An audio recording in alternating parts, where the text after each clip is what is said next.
Good morning. This is Pastor Jason of Kona Faith Center with a word for today. And the word for today is teach. I must show people how to follow true teaching. I must teach people how to live self-controlled lives. I must teach people how to live serious, reverent, God-fearing lives. I must teach people how to live in wisdom. I must teach people how to live strong in faith. I must teach people how to live in love with God, in love with self, in love with others. I must teach people how to live lives of endurance. I must teach people how to live lives of abundance. I must teach what is good, what is right. I must teach people so that they can teach others. So how do we do that? Well, first of all, we must be the example. We got to walk the talk. We got to live the life of Christian disciplines. And of course, it starts with living a church life. God made us to need each other. People are not living the Christian life if they're not engaged in the local church. Second, it must always be built on the foundation of the Word. We must be people of the Word. We must live the Word, speak the Word, share the Word, the Word, the Word, the Word. We must be people of prayer. It amazes me that God answers my prayers, that my prayers make a difference. So do yours. Now, I have a question for you. Does your prayer life stir you up?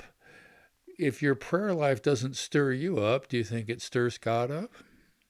We must be worshipers in spirit and in truth. How's your personal worship life? We must have a faith life. The just shall live by faith. Trust God, rely on God, obey God. Teach it, model it.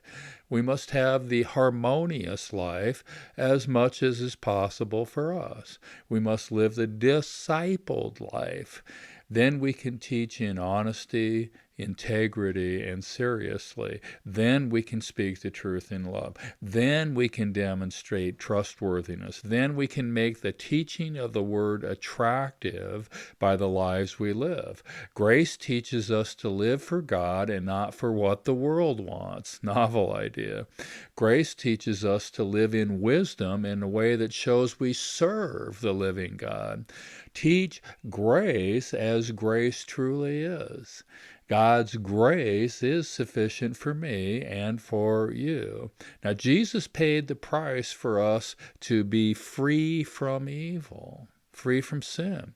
Jesus paid the price for us to be free to live pure lives, holy lives, a life that belongs to Him, a life that always wants to do good deeds. Therefore, we must teach with authority, teach to encourage people, teach others so that they can teach themselves. The word for today is teach. Be a teacher today. God bless. Check in tomorrow.